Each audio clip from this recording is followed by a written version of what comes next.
स्वागत है।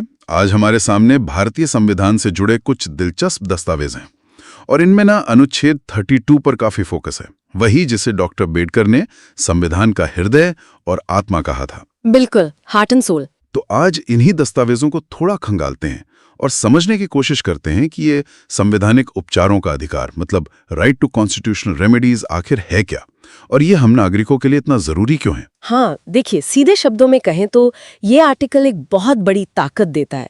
अगर आपकी किसी भी मौलिक अधिकार मतलब फंडामेंटल राइट का हनन होता है ना, तो आप सीधा सुप्रीम कोर्ट का दरवाजा खटखटा सकते हैं। और सबसे खास बात यह है, जैसा आपने कहा, कि ये अधिकार खुद में एक फंडामेंटल राइट है। अच्छा, मतलब ये सिर्फ एक कानूनी रास्ता नहीं है, बल्कि ये खुद एक गारंटी है हमारे अधिकारों की। इन दस्तावेजों में जिक्र है कि इसका मेन टूल है 5 तरह की रिट याचिकाएं।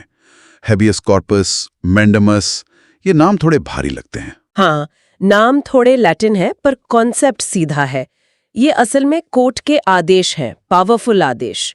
पहली है बंदी प्रत्यक्षीकरण यानी हैबियस कॉर्पस। इसका लिटरल मतलब है शरीर को पेश करो। मान लीजिए किसी को लगता है कि उसे गैर कानूनी तरीके से हिरासत में रखा गया है, तो वो या उसके तरफ से कोई और कोर्ट जा सकता है। और कोर्ट फिर पूछेगा कि भाई किस बिना पे इनको बंद रखा है। बिल्कुल। और इन दस्तावेजों में एक इंटरेस्टिंग पॉइंट ये है कि ये रिट सिर्फ सरकारी अथॉरिटीज के खिलाफ नहीं है। अच्छा। हाँ, ये प्राइवेट व्यक्ति के खिलाफ भी जारी हो सकती है। मान लीजिए किसी ने किसी को जबरदस्ती कैद कर रखा है, तो भी ये रिट काम आ सकती है। ये तो बहुत जरूरी बात है। ठीक है, दूसरी है परमादेश मतलब मैंडेमस। हम आदेश देते हैं। सही पकड़ा। वी कमांड्स ये रिट तब जारी होती है जब कोई पब्लिक ऑफिशियल या कोई कॉर्पोरेशन या निचली अदालत अपना कोई पब्लिक ड्यूटी मतलब सार्वजनिक कर्तव्य करने से मना कर दे या उसमें आनाकानी करे, तो सुप्रीम कोर्ट या हाई कोर्ट उन्हें वो काम करने का आदेश दे सकता है। लेकिन हाँ, ये प्राइवेट लोगों पर लागू नहीं होती, ये सरकारी मशीनरी को चलाने के लिए है। समझ गया, ये सिस्टम को चलाने के लिए है। अच्छा, अब अगर कोई निचली अदालत अपने अधिकार क्षेत्र से बाहर जाके कोई केस सुनने लगे तब क्या? उसके लिए प्रतिषेध यानी प्रोहिबिशन है। एकदम सही। प्रोहिबिशन मतलब रोकना। जैसे नाम से ही पता चल रहा है, ये हायर कोर्ट, लोअर कोर्ट या ट्रिब्यूनल को तब जारी करता है जब कोई ऐसा केस हाथ में ले ले जो उसके ज्यूरिसडिक्शन मतलब अधिकार क्षेत्र में आता ही नहीं। और खास बात यह है कि ये कार्यवाही चलने के दौरान जारी होती है, फैसला आने से पहले। एक तरह से ये प्रिवेंटिव है। अच्छा, ये फैसला आने से पहले ही रोक देती है। तो फिर उत्प्रेषण यानी सर्चोरारी इससे कैसे अलग हुई? वो भी तो अदालतों से जुड़ी है। हाँ, दोनों अदालतों से जुड़ी हैं, पर फर्क है। उत्प्रेषण का मतलब होता है प्रमाणित होना या सूचना देना। ये रिट तब जारी होती है जब निचली अदालत या ट्रिब्यूनल अपना फैसला सुना चुका हो। इसके जरिए हायर कोर्ट या तो उस फैसले को रद्द कर सकता है या फिर पूरे केस को अपने पास मंगा सकता है आगे की सुनवाई के लिए। ओह, अच्छा। और दस्तावेज बताते हैं कि इसके आधार होते हैं, जैसे जुरिस्डिक्शन की कमी थी या कानून की कोई साफ गलती कर दी या फिर नेचुरल जस्टिस के सिद्धांतों का उल्लंघन हुआ। तो मोटा मोटा प्रतिषेध रोकता है, उत्प्रेषण बाद में रद्द करता है या केस मंगाता है। ये क्लियर हुआ। एक प्रिवेंटिव है, दूसरा क्यूरेटिव जैसा। और आखिरी 5वीं रिट है अधिकार पृच्छा को वारंटो।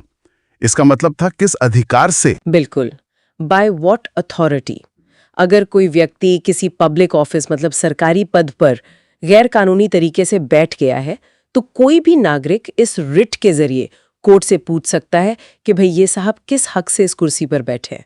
अगर वो अपना दावा सही साबित नहीं कर पाते तो कोर्ट उन्हें पद से हटा सकता है। ये पब्लिक ऑफिसेज की पवित्रता बनाए रखने के लिए है। वाकई ये 5 रिट्स मिलकर फंडामेंटल राइट्स को सिर्फ कहने की बातें नहीं रहने देती, उन्हें असलियत में लागू करवाती हैं। ये तो बहुत पावरफुल टूल है। यकीनन। और इन दस्तावेजों में एक और बहुत महत्वपूर्ण पहलू पर रोशनी डाली गई है, सुप्रीम कोर्ट और हाई कोर्ट के रिट पावर्स में अंतर। Article 32 supreme court, article 226 high court. हाँ, ये कॉमन सवाल रहता है, क्या खास फर्क है दोनों में? देखिए, अगर हम स्कोप की बात करें, दायरे की, तो हाई कोर्ट का रिट जुरिस्डिक्शन असल में सुप्रीम कोर्ट से ज्यादा बड़ा है। अच्छा, ये कैसे?